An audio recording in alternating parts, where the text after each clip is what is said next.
The Honourable Mr David Shoebridge. Bahrain is the forgotten country in the Arab Spring. The Middle East has seen a wave of hope and reform, with dictatorships being toppled across the region. In Bahrain, this has been met with a now familiar pattern of violence and oppression. While the struggles for democracy in Libya, Egypt, Tunisia and Syria have been widely publicised, we've heard little of the pro-democracy struggle of the people of Bahrain. Yesterday marked the first anniversary of the start of pro-democracy protests in Bahrain. Due to the significance of yesterday's date, a large police presence kept protesters from gathering in Pearl Square, the central point of the protests in the capital city of Al Manamah.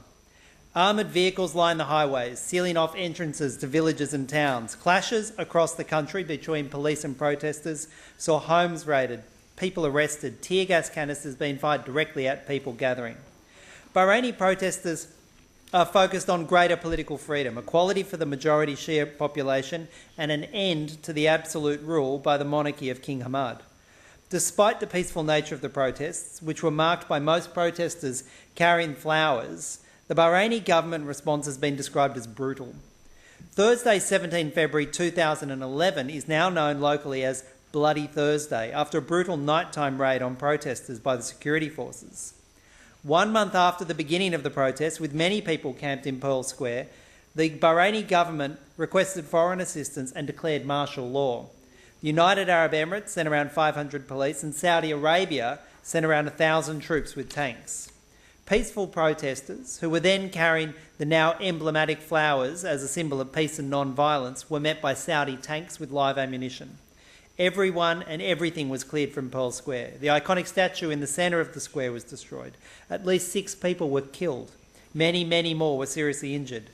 In the 12 months since these protests, over 60 people have been killed by the Bahraini security forces. Thousands have been injured while demonstrating peacefully. Around 3,000 people have been arrested. At least 4 have been returned dead after being in custody.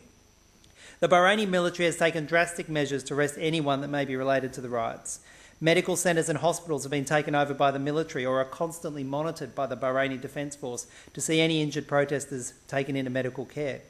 Government security forces have attacked medical staff trying to give aid. Doctors have reported being attacked and beaten, despite wearing clothing clearly identifying them as doctors. The result is that people are afraid to seek treatment in public hospitals for fear of being arrested. Physicians for Human Rights has documented that the Bahraini government is sentencing medical professionals to lengthy prison terms in the military security courts for simply protesting the government's interference of their treatment of injured prisoners. The Bahraini Independent Commission of Inquiry was established by King Hamad in July 2011. It had international human rights experts who were authorised to investigate reported human rights violations and recommend measures for accountability. The report of the Commission, released on 23 November 2011, paints a horrific picture of what occurred in Bahrain, confirming the use of torture and the other forms of abuse on detainees. It also includes individual stories, like that of Hashim, a 12-year-old boy from Sitra who sustained shrapnel injury whilst demonstrating and then did not seek medical help for fear of being arrested. Yesterday, I was humbled to meet a Bahraini pro-democracy protester who sought refuge here in Australia. Hussein was there at 3 a.m. on Thursday the 17th of February when security forces raided Pearl Square. He was there days later when the protesters' tents were again stormed by military troops with tear gas, live ammunition and Apache helicopters. Hussein himself was seriously injured in the arm, face and body by pellets from a shotgun fired by security forces. He'd been holding flowers. The public hospital had been shut down by government troops, so Hussein sought out a private facility. But he was unable to receive treatment before it was stormed by the military. He and 45 other patients waited out the raid in a medical storage facility, and the hospital staff tried to hide these patients. They then ushered them through a fire escape as troops shot down the front door.